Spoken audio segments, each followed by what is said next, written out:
मतलब district court में junior assistant बनना चाहते हैं तो क्या उसके लिए क्वालिफिकेशन होनी चाहिए, क्या एलिजिबिलिटी है। सभी लोग टाइम टेबल बना लेते हैं लेकिन उसे फॉलो नहीं कर पाते, सही से फॉलो नहीं कर पाते हैं। तो क्या टाइम टेबल आप फॉलो, सबसे इंपॉर्टेंट बच्चों की बहुत सारे स्टूडेंट इंतजार करेंगे कि सैलरी कितनी होती है। बहुत सारे स्टूडेंट को ऐसा लगता है कि आर्ट्स स्ट्रीम से पढ़ाई करने के बाद करियर ऑप्शन नहीं है, लेकिन दोस्तों ऐसा बिल्कुल भी नहीं है, क्योंकि आज की इस वीडियो में या फिर इंटरव्यू में मैं आपको एक ऐसे पर्सन से मिलाने वाला हूँ जिन्होंने आर्ट्स स्ट्रीम से पढ़ाई की थी और आज वो एक बहुत ही अच्छे गवर्नमेंट जॉब पर कार्यरत हैं। आज वो डिस्ट्रिक्ट कोर्ट में जूनियर असिस्टेंट के पद पर कार्यरत है। इस वीडियो में आपको पूरी जानकारी मिलेगी कि कैसे आप डिस्ट्रिक्ट कोर्ट में जूनियर असिस्टेंट बन सकते हैं, क्या क्वालिफिकेशन होनी चाहिए, किस तरीके से एग्जाम पैटर्न होगा, क्या आपकी एज लिमिट होनी चाहिए और आपको क्या सैलरी मिलेगी, क्या सुविधाएं मिलेगी, यानी कि पूरी जानकारी मिलेगी। तो आप इस वीडियो को पूरा जरूर देखिएगा। और इतना ही नहीं, अगर आप आर्ट्स स्ट्रीम के स्टूडेंट नहीं हैं, आपने साइंस लिया था फिर कॉमर्स लिया था, तब भी आप ये वीडियो देखिए, क्योंकि कोई भी सब्जेक्ट पढ़ के, कोई भी स्ट्रीम पढ़ के आप इस जॉब को कर सकते हैं। तो मैं आपको मिलवाने वाला हूं अखिलेश सर से, जो कि अभी डिस्ट्रिक्ट कोर्ट में जूनियर असिस्टेंट के पद पर कार्यरत रहते हैं। तो सर सबसे पहले तो आपका थैंक यू सो मच कि आप हमारे चैनल पर आए। सबसे पहले आयुष जी, मैं आपका धन्यवाद करना चाहता हूं मुझे अपने चैनल पर आमंत्रित करने के लिए। Thank you. मेरा नाम अखिलेश कुमार प्रजापति है। मैं जूनियर असिस्टेंट के पद पर कार्यरत हूं। इलाहाबाद हाई कोर्ट के थ्रू डिस्ट्रिक्ट कोर्ट में कार्यरत हूं। सर ये ग्रुप सी की पोस्ट है? जी, ग्रुप सी की पोस्ट है, लेवल 3। ओके सर, एक चीज़ बताइए, जो लोग मतलब डिस्ट्रिक्ट कोर्ट में जूनियर असिस्टेंट बनना चाहते हैं तो क्या उसके लिए क्वालिफिकेशन होनी चाहिए, क्या एलिजिबिलिटी होनी चाहिए, इसके बारे में आप स्टूडेंट को बताइए। ग्रुप सी की जॉब के लिए जो जूनियर असिस्टेंट की जॉब होती है डिस्ट्रिक्ट कोर्ट में, तो वो हाई कोर्ट नोटिफिकेशन जारी करता है कि आप इंटरमीडिएट पास आउट होने चाहिए। Okay. Minimum qualification intermediate pass out होना चाहिए ओके। और ट्रिपल सी का सर्टिफिकेट होना चाहिए। वो कोई भी ग्रेड चलेगा आपका, ए बी सी, बस उसमें पास होना बस चाहिए। पास होना सर जैसा कि आपने बताया कि इसमें मिनिमम क्वालिफिकेशन क्लास 12th होना चाहिए, तो क्या उसमें कोई वो है कि पर्टिकुलर कोई स्ट्रीम होना चाहिए या फिर कोई भी स्ट्रीम, कोई भी सब्जेक्ट से पढ़ाई करके स्टूडेंट इसमें एलिजिबल हो सकते हैं? जी, ऐसा कोई ज़रूरी नहीं है। आप किसी भी स्ट्रीम से पढ़ाई किए हों, 12th पास किए हों और आप इस जॉब के लिए एलिजिबल हैं। आप केवल 12th पास आउट होने चाहिए, कोई भी परसेंटेज हो वो मायने नहीं रखता, आप केवल पास होने चाहिए। अच्छा, मतलब कि कोई भी स्ट्रीम हो, साइंस हो, कॉमर्स हो, आर्ट्स हो, अब तो खैर स्ट्रीम वाला सिस्टम हट भी रहा है, लेकिन कहने का मतलब है कि कोई भी सब्जेक्ट से आप अगर 12th पास किए हैं, आपको परसेंटेज भी मैटर नहीं करता, परसेंटेज कम है या फिर ज़्यादा है उससे कोई फर्क नहीं पड़ता। आप जब भी वैकेंसी आप इसमें अप्लाई करेंगे, आप इसमें अगर आप सेलेक्ट हो जाते हैं तो आपकी जॉब लग जाएगी। जी। सर एज लिमिट क्या है, यानी कि जूनियर असिस्टेंट बनने के लिए एज लिमिट का क्या प्रावधान है? एज लिमिट उसमें है, जो नोटिफिकेशन जारी किया जाता है उसमें जो लिखा रहता है, हाँ। न्यूनतम 18 वर्ष है और ओके। अधिकतम 40 वर्ष। स्टेट वाइज वो चेंज होता रहता है। हाँ, स्टेट में, ये हम लोग यूपी की बात करें जी। तो हो सकता है कि आपके स्टेट में थोड़ा बहुत चेंज हो, तो जब भी नोटिफिकेशन है आप उसमें एक बार डिटेल पढ़ सकते हैं, तो उसमें आपको सारी डिटेल दी जी, रहेगी। जी। ओके सर, एक और चीज़ मैं जानना चाहूँगा, मान लीजिए कोई जूनियर असिस्टेंट बनना चाहता है, डिस्ट्रिक्ट कोर्ट में जूनियर असिस्टेंट बनना चाहते हैं, तो उसके लिए क्या सिलेबस होता है, यानी कि वो क्या चीज़ उसको एग्जाम के लिए क्या पढ़ना होगा, इसके बारे में आप थोड़ा सा बताइए। और सिलेबस की बात करें आयुष जी, तो मैथमेटिक्स में आता है 10th, मैक्सिमम 10th लेवल का ही आता है। कुछ क्वेश्चंस 12th 11th के आते हैं। अच्छा, मतलब जो ज़्यादातर पोर्शन होते हैं 10th तक, थोड़ा बहुत 2-4 क्वेश्चन आपके 11 12 के आते हैं। जैसे हाइट एंड डिस्टेंस हो गया, परसेंटेज के क्वेश्चंस हो गए, प्रॉफिट एंड लॉस हो गए, एचसीएफ एलसीएम हो गए, ट्रेन के क्वेश्चन हो गए। ओके। तो वो आप ट्रिकी क्वेश्चन भी आता है कुछ।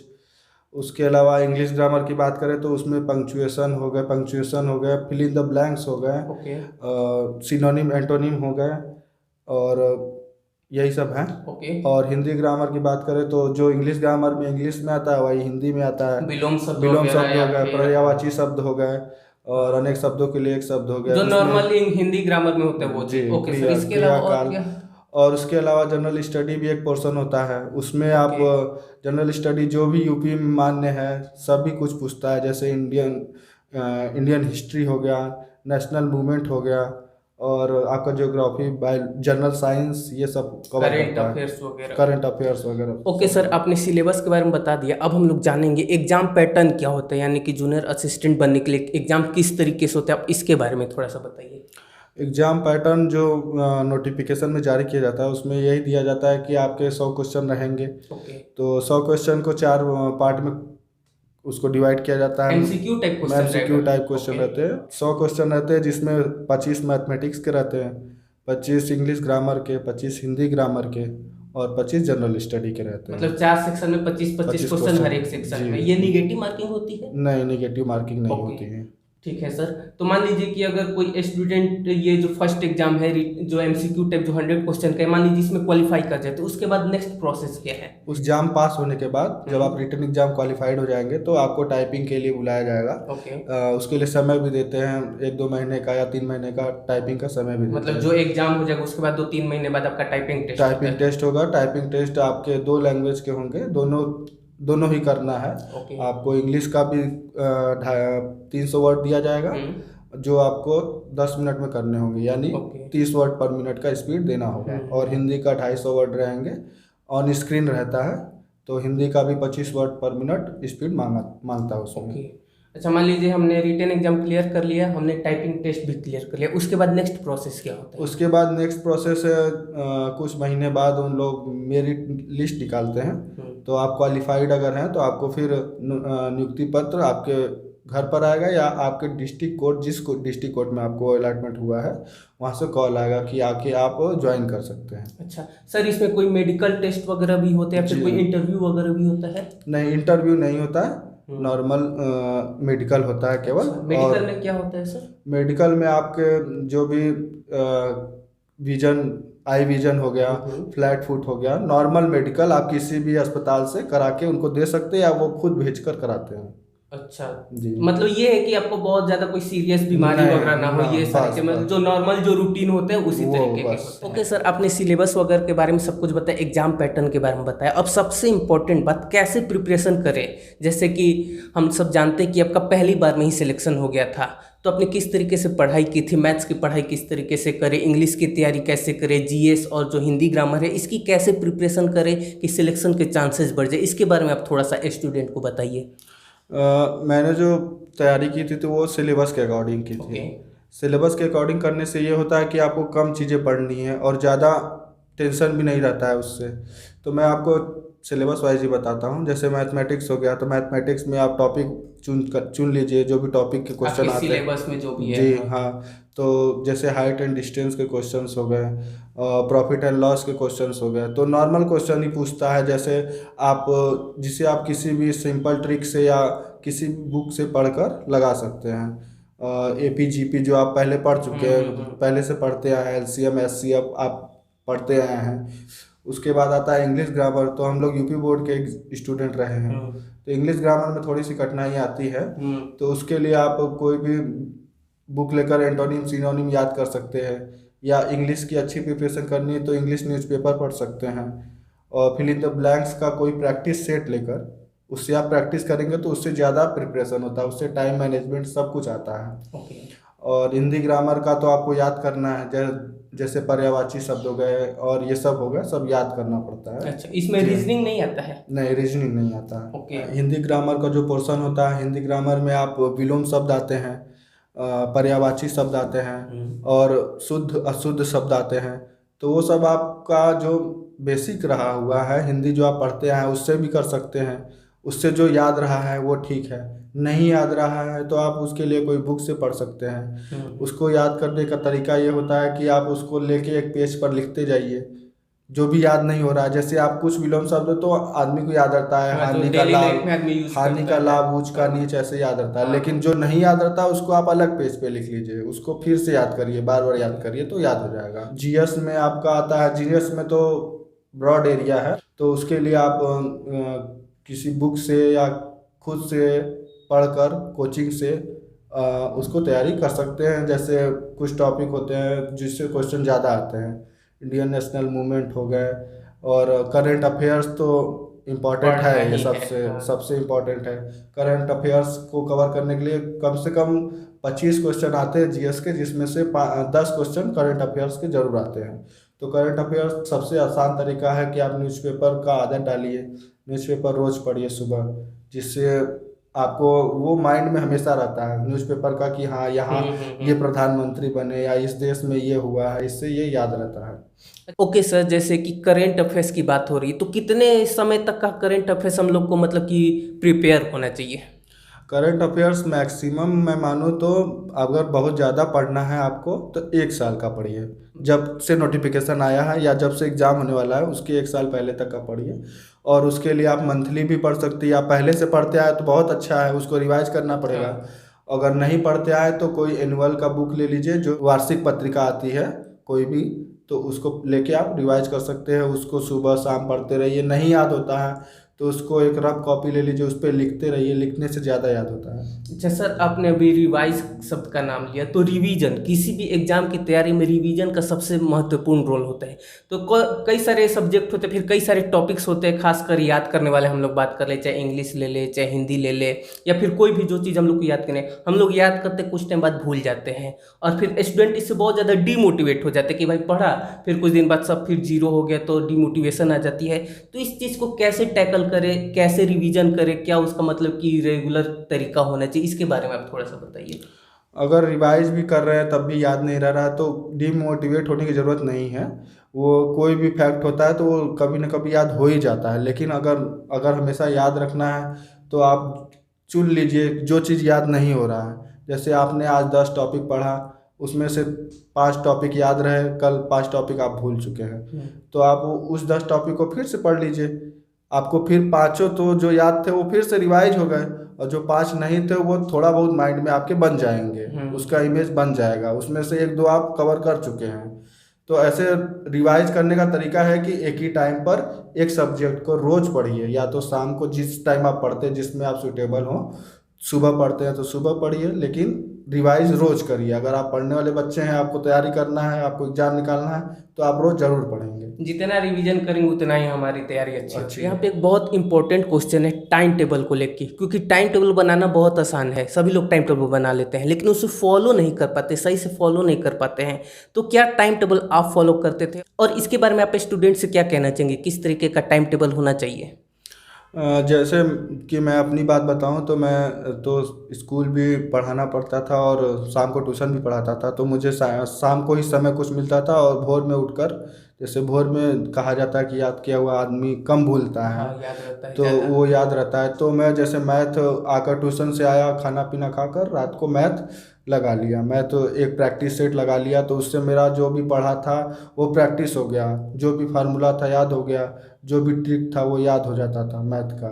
उसके बाद मैं इंग्लिश ग्रामर का कुछ क्वेश्चन देख लेता था।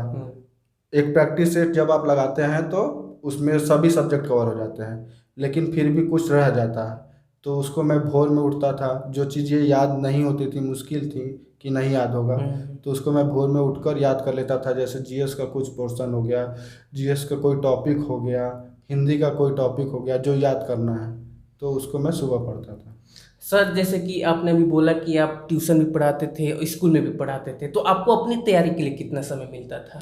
मुझे कुल मिलाकर अगर देखा जाए तो शाम को ट्यूशन से आने के बाद मैक्सिमम 1 to 2 आवर, 1-2 घंटा मिल जाता था। और भोर में मैं जो जितने बजे टाइमिंग जैसे मेरा था 4 बजे उठकर 6-7 बजे तक पढ़ लेता था। तो गाइज, आपने सुना कि सर को बस 2-3 घंटे का समय मिलता था, और इसी में इन्होंने इतनी अच्छी से पढ़ाई की, इतनी अच्छे से तैयारी की कि पहली बार में इनका सिलेक्शन हो गया। बहुत अच्छी बात है सर।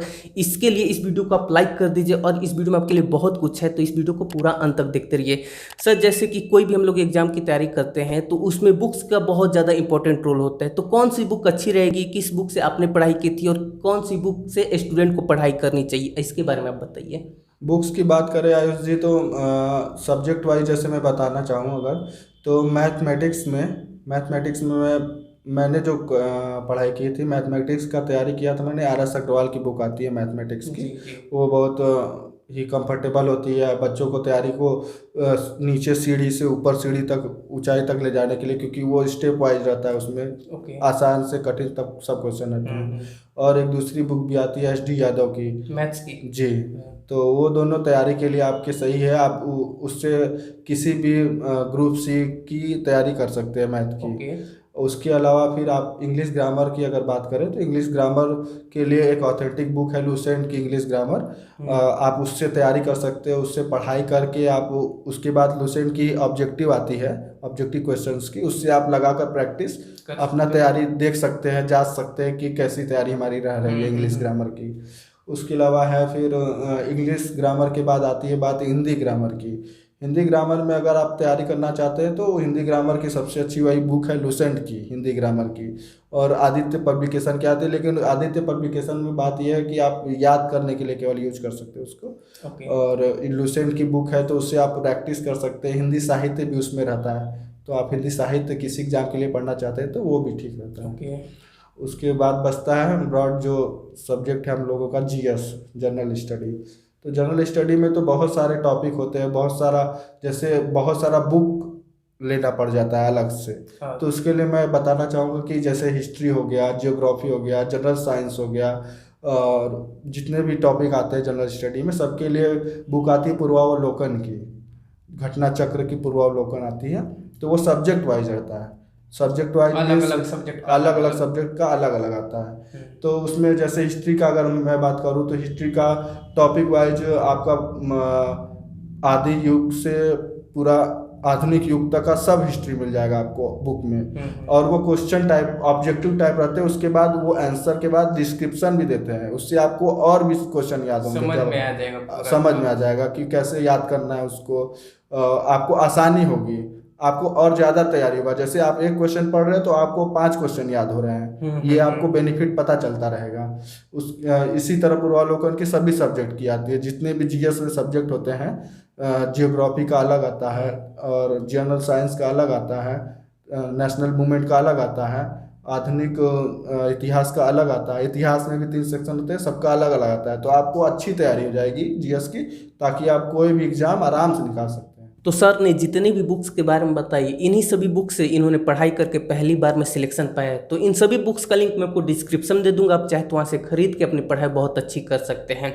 ओके सर, इतना तो हम सभी ने जान लिया। अब सबसे इम्पोर्टेंट बात जो कि बहुत सारे स्टूडेंट इंतजार करेंगे कि सैलरी कितनी होती है अगर कोई डिस्ट्रिक्ट कोर्ट में जूनियर असिस्टेंट के पद पर उसकी ज्वाइनिंग होती है, तो क्या सैलरी मिलेगी और उसको और सारे क्या मतलब कि सुविधाएँ मिलेंगी, क्या अलाउंसेज मिलेंगे, इसके बारे में थोड़ा सा बताइए।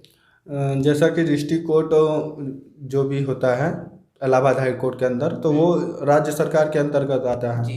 तो मेरा जो ग्रेड पे है वो ग्रुप सी में आता है। ओके। तो लेवल 3 का पेमेंट हम लोगों को मिलता है, जिसमें बेसिक पे होता है 22,400 रुपये। उसके अलावा आपका डीए मिलता है, एचआरए मिलता है। तो वो सब जोड़ कर अगर मैं टोटल की बात करूं तो 31-32 के आसपास मिल जाता है सैलरी। 30-32 हज़ार मिल सकते हैं। अलग अलग स्टेट में थोड़ा बहुत वेरी हो सकता है, और इस बात पे भी डिपेंड करता है कि आपकी जो पोस्टिंग है किस जगह पे है। ओके सर, इतनी बात तो हम लोग ने जान ली। अब एक बहुत इंपॉर्टेंट बात आपसे पूछना चाहूँगा। बहुत सारे स्टूडेंट जब तैयारी करते हैं, जब उनका एग्ज़ाम के दिन जब वो एग्ज़ाम हॉल में जाते हैं तो बहुत ज़्यादा नर्वस हो जाते हैं। उसके पीछे कई सारे रीज़न होते हैं। तो उस चीज़ को कैसे ओवरकम करें, कैसे अपनी परफॉर्मेंस जो भी आप 100% दे सकते हो उसको कैसे दें, इसके बारे में आप थोड़ा सा बताइए। अगर जो बच्चे पढ़ाई अच्छे से किए हैं तो उनको दिक्कतें नहीं आती हैं। एग्ज़ाम हॉल कोई भी हो, चाहे किसी भी एग्ज़ाम की तैयारी करते हैं, नॉर्मल में बात कर रहा हूँ तो। लेकिन जिसको जो भी नर्वसनेस होता है तो वो उनको मैं यही सुझाव दूंगा कि आप अपने आप को मोटिवेटेड रखें, अपनी पढ़ाई पर भरोसा रखें कि मैं इतना पढ़ा हूँ कि मैं एग्ज़ाम में अच्छा परफॉर्मेंस दे सकता हूँ। अगर फिर भी नर्वसनेस आता है तो थोड़ा सा एग्ज़ाम के पहले एक सुझाव यही दूंगा कि एग्ज़ाम के पहले बिल्कुल पढ़े ना। एग्ज़ाम हॉल के बाहर लोग किताब लेके बैठे रहते हैं, वो सही बात नहीं। उससे क्या होता है कि आप उस समय जो पढ़ रहे हैं और पहले जो तैयारी करके आ रहे हैं तो उस समय वाला टेंशन की वजह से ज़्यादा याद हो जाता है, या नहीं भी याद होता है, पुराना भी भूल सकता है, कन्फ्यूजन हो जाता है। आपको 4 ऑप्शन में से 2 ऑप्शन सही लगेंगे, 3 लगने लगेंगे सही, या तो 50-50 का ऑप्शन भी लगेगा। हाँ, तो आपको कोई दिक्कत नहीं है, आप एकदम फ्री माइंड होकर एग्ज़ाम दीजिए। और आप तैयारी लोग ऐसे करते हैं, अच्छे से तैयारी करते हैं कि अपने आप तैयारी पर भरोसा रखिए, जिससे आप एग्ज़ाम निकाल सकते हैं। और फ्री माइंड से जाएंगे तो आप एग्ज़ाम आराम से निकाल लें, कोई दिक्कत नहीं। अच्छा, आपने बताया कि जो 100 क्वेश्चन होते हैं उसके लिए 90 मिनट का समय मिलता है, यानी कि 1.5 घंटे का समय मिलता है। तो उसमें किस तरीके से अटेम्प्ट करें? क्या मतलब कोई ऐसा कुछ है कि भाई पार्टिकुलर ये वाला सेक्शन पहले कर लेते हैं, या फिर कोई नियम नहीं है जिसमें आपको ज़्यादा कॉन्फिडेंस, या फिर जो आपको पहले आता है वो सॉल्व करें? किस तरीके से वहाँ पे अटेम्प्ट करना चाहिए? मैं बात करूँ अगर कि एग्ज़ाम हॉल में कैसे कौन सा क्वेश्चन पहले करें, या पेपर खोलते ही देखें कि मैथ आया, कि मैथ करें, कि जीएस करें, कि इंग्लिश करें, तो उसके लिए यही सुझाव है कि आप कोई भी जो भी आपके सामने पढ़े पहले उसको करिए। क्यों इससे क्या होता है कि आप टेंशन नहीं लेते कि मेरा ये टॉपिक छूट जाएगा अगर मैं इसको पहले करूँ तो, क्योंकि आप सभी क्वेश्चंस की तैयारी करके गए हैं। आप पूरी तैयारी करके गए हैं, आपको पता है कि मुझे ये चारों सेक्शन मिलेंगे वहाँ पर, तो आप किसी भी सेक्शन के लिए तैयार रहिए, पहले जो भी आए उसको पहले कर लीजिए। और ये भी सुझाव यही है कि चाहे मैथ आए, चाहे जीएस आए, चाहे कुछ भी आए, मैथ आता है तो मैथ थोड़ा सा लगाना पड़ता है, उसके लिए टाइम चाहिए होता है, टाइम टेकिंग होता है। तो उसमें कुछ क्वेश्चन ऐसे होते हैं कि बहुत कठिन होते हैं, आपको उसको टच नहीं करना है, आपको देख के पता चल जाएगा कि ये क्वेश्चन मुझसे अभी नहीं लगेगा या नहीं लगेगा, इसको टाइम देना पड़ेगा। आप पहले क्वेश्चन पर अगर अटक गए हैं तो आपको 99 क्वेश्चन और करने हैं, ये ध्यान रखकर चलना है। डिमोटिवेट हो जाएंगे तो आपको पहले क्वेश्चन को क्या करना है, छोड़ देना है, आपको नहीं करना है। जब आप 99 क्वेश्चन बाकी करके आएंगे तो आपको वो पहला क्वेश्चन बहुत आसान लगेगा, आपको पता है कि वो हो जाएगा आपसे, वो टॉपिक आप पढ़ के गए हैं, तो आपको टेंशन नहीं लेना है, फ्री माइंड करना है, जो नहीं आता उसको छोड़ते जाना है, दोबारा रिवाइज करना है। उतना टाइम रहता है, 90 मिनट मिलते हैं 100 क्वेश्चन के लिए, जो बहुत ज़्यादा होते हैं। सर हमने सभी के बारे में बात कर लिया, अब जाते जाते एक क्वेश्चन आपसे और पूछना चाहूँगा कि मान लीजिए कि आपकी joining as a junior assistant हुई, तो इसमें प्रमोशन वगैरह का क्या नियम है? कोई एग्जाम देना पड़ता है डिपार्टमेंट का, या फिर एक लिमिटेड टाइम के बाद आपका खुद ही से प्रमोशन हो जाता है? इसके बारे में आप बताइए। चूँकि मैं जूनियर असिस्टेंट के पद पर डायरेक्ट सीधी भर्ती के थ्रू उस पर कार्यरत हो चुका हूँ। अगर आप मैं ग्रुप सी में आता हूँ, अगर मैं ग्रुप डी में रहता तो ग्रुप डी से एग्ज़ाम होता है ग्रुप सी में आने के लिए कुछ साल के बाद, लेकिन जब मैं डायरेक्ट ग्रुप सी में गया हूँ तो उसमें ग्रुप सी में ही रहूँगा, लेकिन मेरी पोस्ट बढ़ती रहेगी। जैसे मैं अभी जूनियर असिस्टेंट हूँ तो कुछ साल 3 या 4 साल बाद या नए बच्चों की ज्वाइनिंग के बाद मैं सीनियर असिस्टेंट बन जाऊंगा। उसके कुछ सालों बाद जैसे जैसे प्रमोशन होगा, एज बढ़ेगा, तो मैं पेशकार बन जाऊंगा, रीडर यानी रीडर उससे कहा जाता है। उसके बाद रीडर के बाद आप कुछ साल बाद जब एक्सपीरियंस्ड हो जाएंगे, आपको पता चल जाएगा कि क्या क्या डिस्ट्रिक्ट कोर्ट में होता है, कैसे कैसे सबको मैनेज करना होता है, तो आप डिस्ट्रिक्ट कोर्ट में अगर रीडर हैं, रीडर के बाद आप मुंसरिम बन सकते हैं। मुंसरिम की पोस्ट सबसे बड़ी होती है जो पूरे डिस्ट्रिक्ट कोर्ट को संभालती है। ओके, इसमें मतलब कि कोई एग्जाम वगैरह इंटरनल नहीं होता है? जी नहीं, बस जैसे लिमिटेड टाइम पीरियड के बाद आपका मतलब प्रमोशन हो जाता है। जी। ओके सर, एक और चीज़ हमने सबके बारे में बात कर लिया, आई होप दोस्तों ये वीडियो आपको पसंद आ रही होगी। एक चीज़ लास्ट में कि आप स्टूडेंट से क्या कहना चाहेंगे, जो भी स्टूडेंट इसकी तैयारी करना चाहते हैं, वो उसके लिए मतलब लास्ट में कोई टिप्स आप देना चाहेंगे?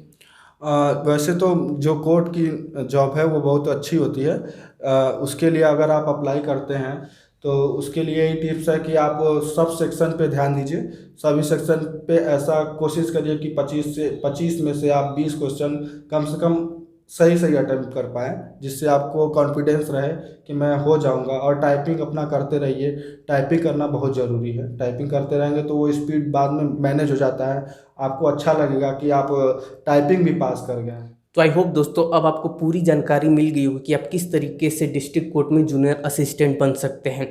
अगर आपको ये वीडियो पसंद है, वीडियो को लाइक कर दीजिए, कमेंट करके बताइए कि आपको ये वीडियो कैसी लगी, और इस वीडियो को अपनी फैमिली फ्रेंड के साथ जरूर से शेयर कीजिए। सर आप हमारे चैनल पर आपका बहुत बहुत धन्यवाद। आपका भी धन्यवाद आयुष जी, मुझे इस चैनल पर आमंत्रित करने के लिए और बच्चों के मदद के लिए बुलाने के लिए, बच्चों अपना डिस्ट्रिक्ट कोर्ट में या किसी भी जॉब की तैयारी करने के लिए आयुष जी को चैनल को ज़रूर सब्सक्राइब करें, इस पर बहुत अच्छी अच्छी जानकारियाँ मिलती हैं। जी हाँ बिल्कुल, आने वाले समय में आपको बहुत अच्छे अच्छे इंटरव्यू देखने को मिलेंगे, जिससे आपको बहुत कुछ सीखने को मिलेगा। तो आप सभी ने इस वीडियो को देखा, आपका बहुत बहुत धन्यवाद।